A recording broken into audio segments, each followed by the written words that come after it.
bom dia. Hoje é 6 de junho, terça-feira. Vamos a mais um panorama.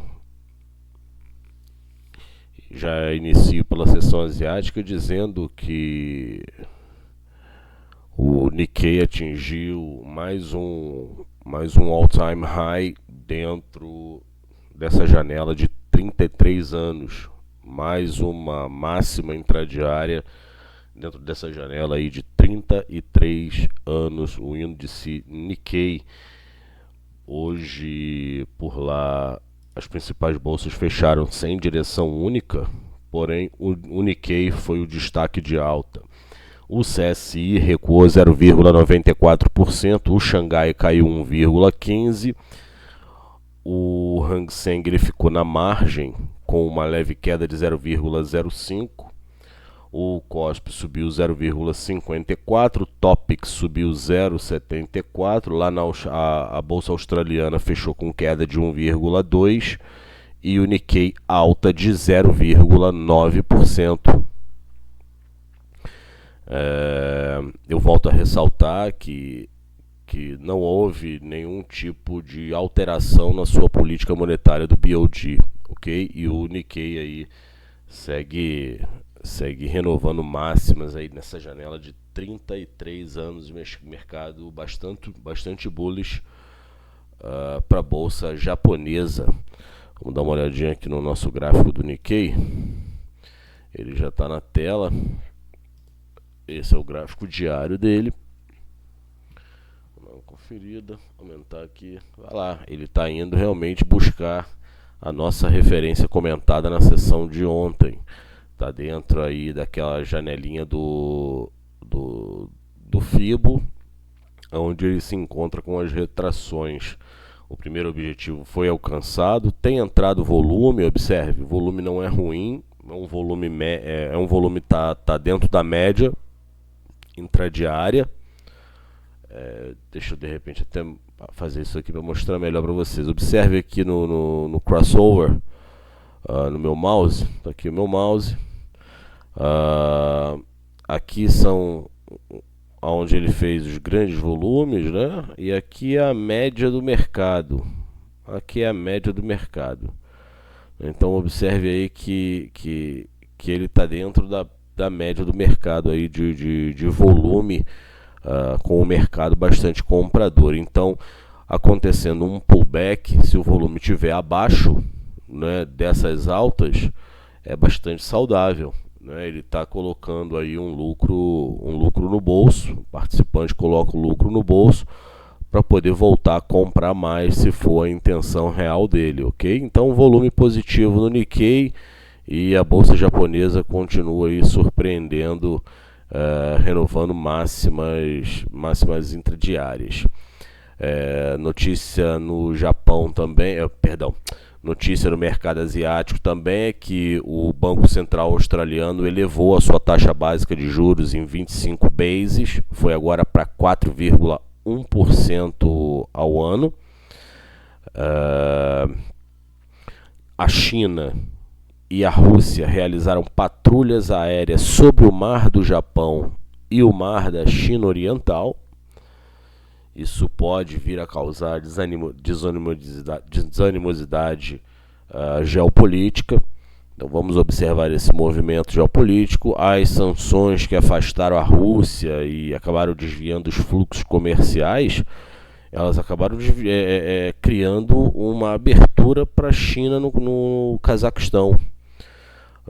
Então assim, você tem a União Europeia sancionando de todas as formas o mercado russo, desde o petróleo a embargos, como por exemplo a grãos, comentamos isso ontem também.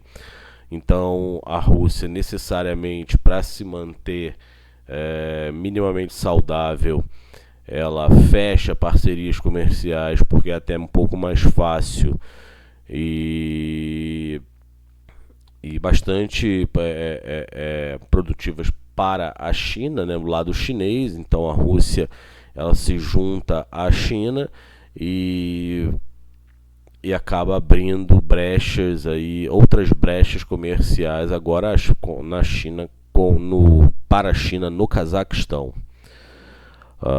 Então, além de tudo, devemos também observar esse movimento geopolítico por conta da guerra na Ucrânia, que se intensificou, onde os bombardeios foram intensificados ontem em Kiev. Saiu a notícia de que a Rússia intensificou bombardeios em Kiev essa madrugada. Beleza? Agora vamos passar para o mercado europeu, que nesse momento opera majoritariamente em queda. A bolsa alemã está caindo na margem 0,04. A bolsa parisiense já recua 0,23.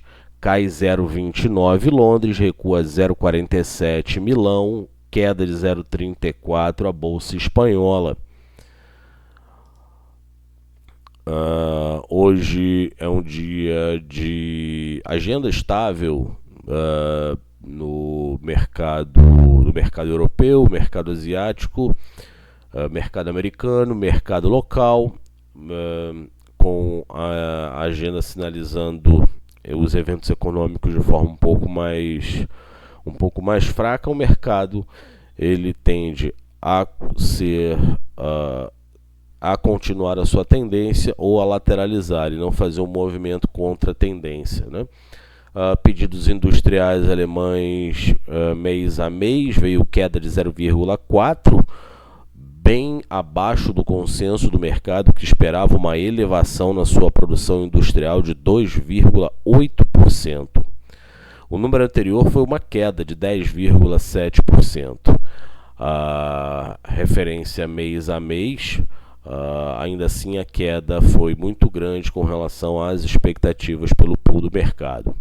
O Stat reduziu a previsão para a taxa média de desemprego italiano em 2023 para 7,9%, do número anterior de 8,2%. E para 2024 ele vê a produção industrial alemã em 7,7%. O Stat também elevou a previsão de crescimento do PIB italiano em 2023 para 1,2%, contra uma previsão anterior de 0,4%. Então houve uma melhora significativa no PIB italiano, feita em dezembro, e prevê para 2024 um PIB em 1,1%. As expectativas do consumidor para a inflação da zona do euro diminuíram significativamente no mês de abril. Então a Itália aqui hoje ficou um pouco mais em voga aí, queda de 0,4 nesse momento, já mostra aqui um pouquinho da bolsa no mercado europeu. Esse aí é o DAX, é a bolsa alemã. Perceba que é mais um dia bastante lateral aí para a bolsa alemã e para o gigante europeu, né? Não tem muito o que fazer, nada mudou, basicamente, tecnicamente, né? Graficamente, nada mudou, porque a bolsa ela caiu muito a sua volatilidade, ela tem performado tanto para um lado quanto para o outro, com movimentos percentuais muito pequenos. Então a dinâmica técnica não mudou absolutamente nada de ontem para hoje.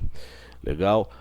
Londres, nesse momento, que cai 0,24, é a mesma coisa. A volatilidade diminuiu um pouco, ela está basicamente no mesmo patamar. Quando a gente olha aqui para o gráfico diário, ela está no mesmo patamar. Deixa eu chegar lá para vocês. Tá aqui, ó. Ela fez esse toquezinho aqui do pullback, voltou, encontrou o mesmo topinho anterior aqui, observe esse candle, e lateralizou. Então a gente precisa realmente de um movimento um pouco mais tendencioso, seja para cima, seja para baixo, que é para o nosso entendimento melhorar um pouquinho mais. Vamos falar sobre o pré de Nova York. Nesse momento, o S&P 500 tem uma leve queda de 0,09%. Cai também o Dow Jones na margem 0,02. Perdão. Quem cai 0,02 é a bolsa eletrônica Nasdaq no futuro, ok? O Dow Jones cai 0,17. S&P futuro queda de 0,09. O Dow Jones 0,016 agora e a bolsa eletrônica Nasdaq caindo 0,03. O Russell 2000 queda de 0,07. O índice de volatilidade VIX praticamente nada mudou, uma alta de 1,2914 com 92, VIX aí bastante amassado. Vamos dar uma olhadinha como é que fechou o S&P 500 na sessão de ontem, pessoal. Ontem entrou bastante volatilidade após a divulgação do PMI. Tá lá, esse é o S&P 500, ele agora vem tentando ou ganhar força acima desses 4.200 para buscar a região dos 4.500, 4.600, aonde seria uma outra grande resistência, ou via fluxo, bastante fluxo entrando aí, a partir desses 4.200, o mercado shortear esse número e ele voltar e devolver isso tudo. Lembrando que deixa eu dar uma olhadinha aqui, eu tenho isso anotado, eu trouxe anotado para vocês. Fiz questão de anotar ontem. Aqui achei, vamos lá. O banco americano Morgan Stanley, ele prevê o S&P 500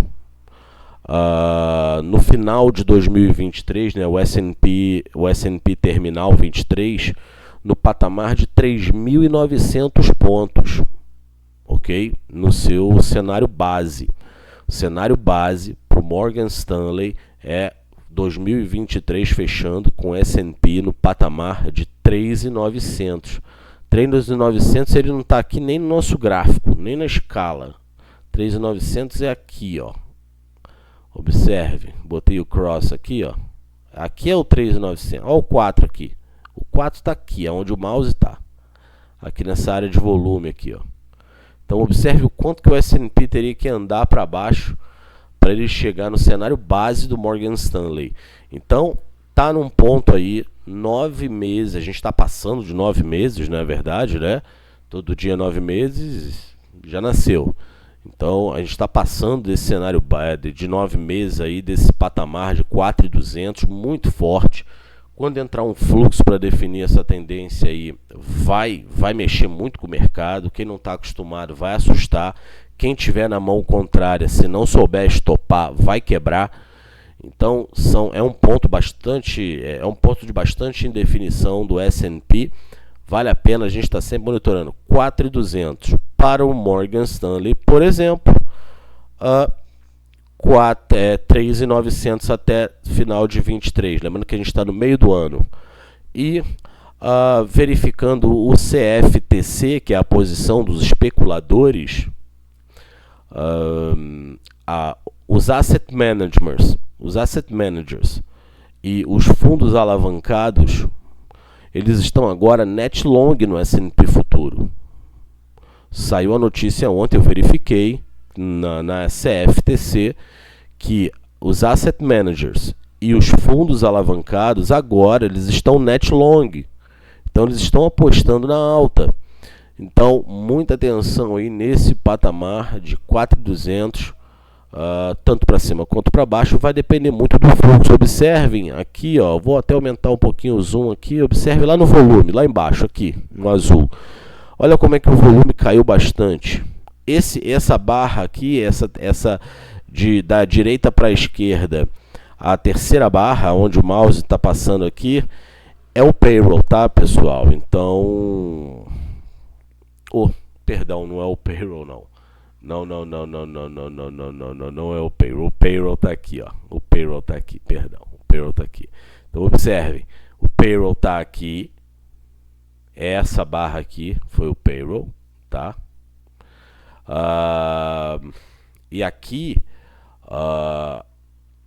é o PMI. Então, deixa eu passar aqui para o gráfico de... Esse aqui é o gráfico de 1 hora. Vamos olhar aqui no intraday, no intradiário. Pronto. Então, ó, olha o candlezinho que ele fez aqui, tá?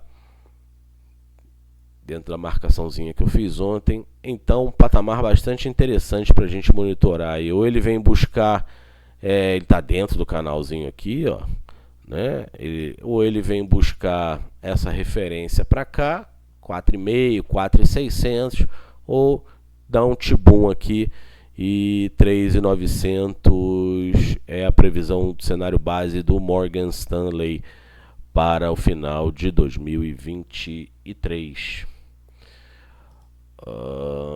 O banco suíço UBS, ele espera agora que o Federal Reserve aumente as suas taxas em 25 bases na reunião de julho, elevando a taxa terminal do Fed Fund vai ficar entre 5,25 e 5,50 a taxa referencial do Fed Fund, ok?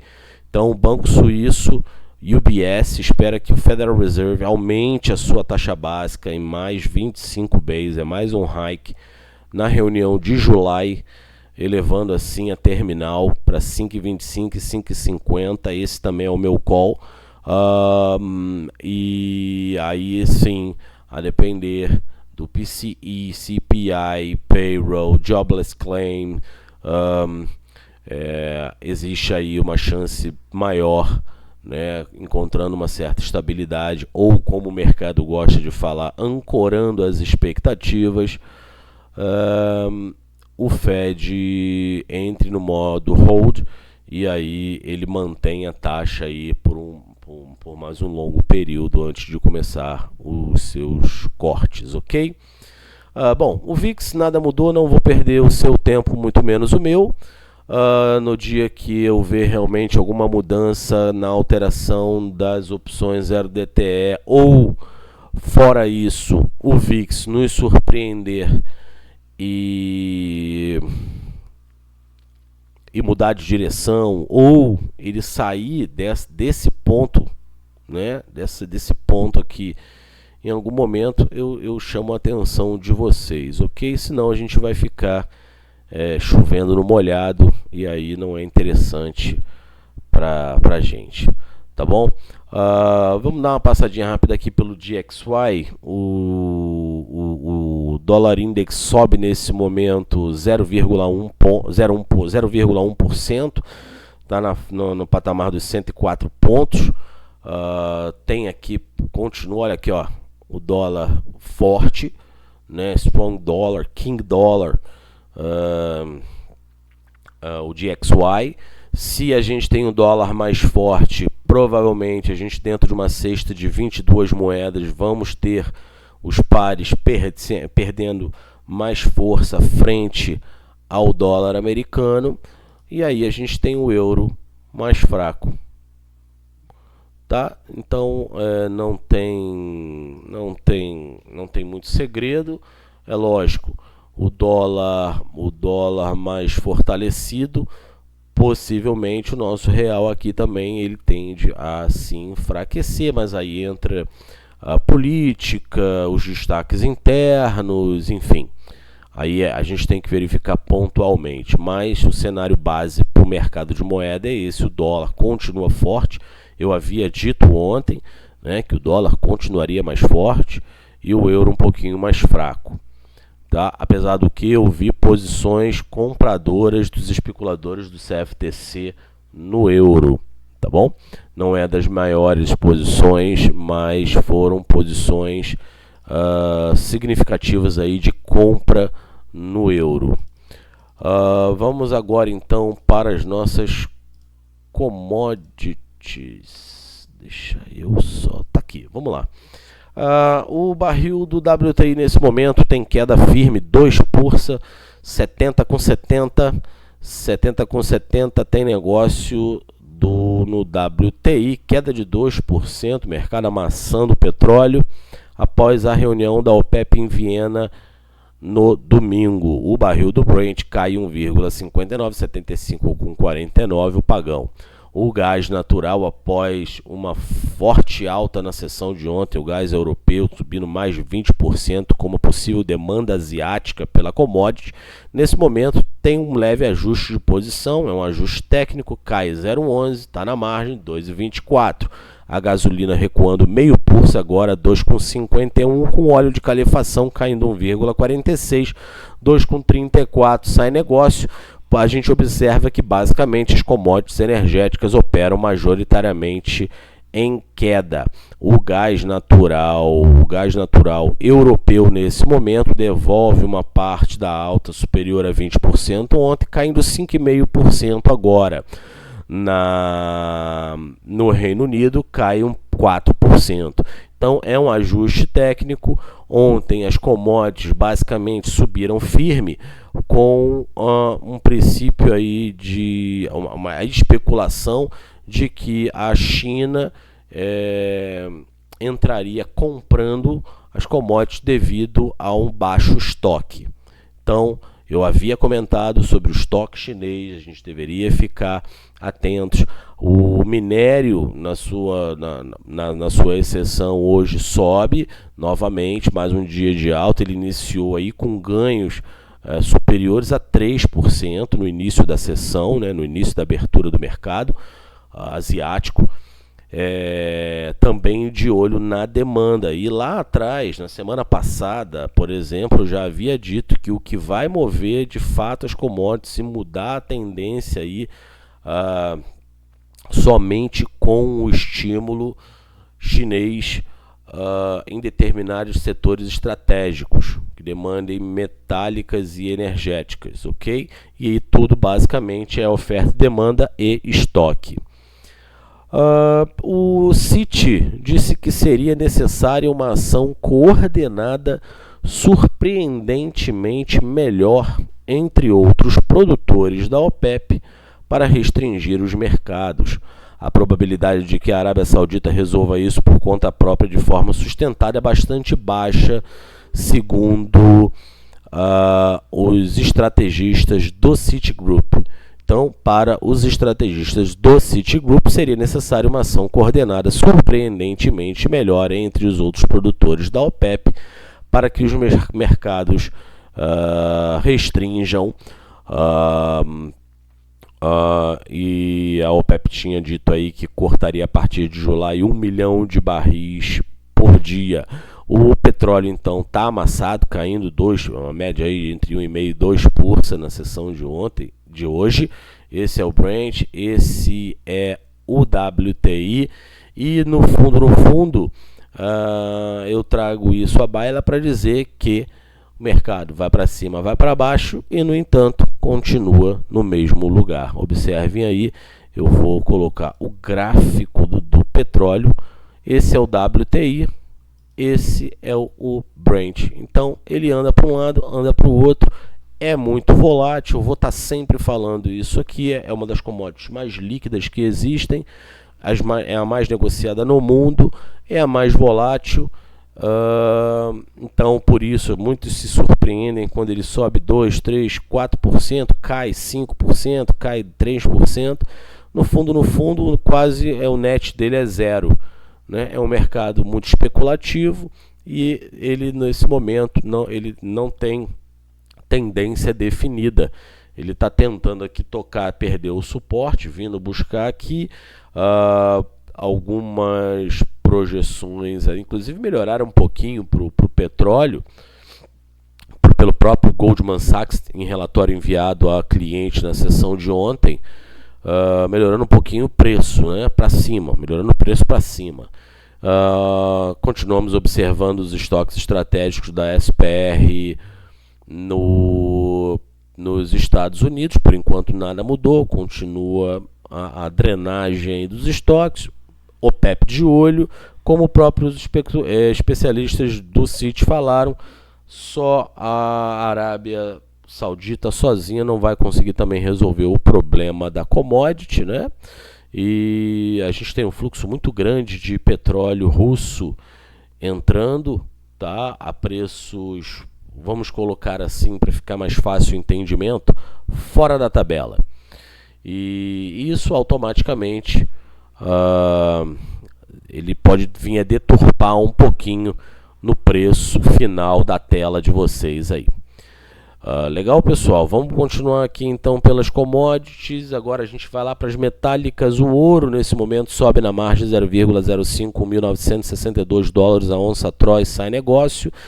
A prata está estável também, 0,0425 com 59 a onça, tem pagão. O cobre cai 0,27 na expectativa. O cobre, assim como, por exemplo, o minério e outras metálicas ou energéticas, aguarda um maior estímulo da China. A gente tem aço, a gente tem, enfim, as metálicas como um todo precisam de um pouco mais de estímulo chinês para poder performar melhor. Não tenho novidade sobre milho, soja e café no mercado, tanto no mercado local quanto no mercado internacional. Eu sigo monitorando aí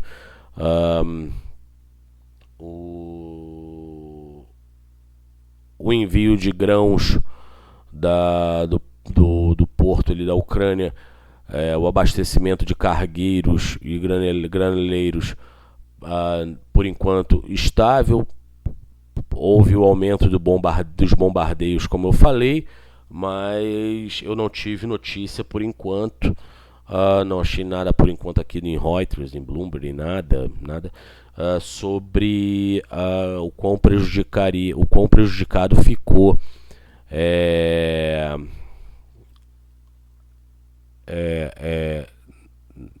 não saiu notícia aqui não. Então eu fico de olho aqui para saber o quão prejudicado ficou os embarques nos portos de, por exemplo, para as exportações de grãos, ok? Vamos dar uma olhada aqui ainda. As commodities industriais, nada mudou. E aqui o CRB no 0 a 0, LMA 0,19.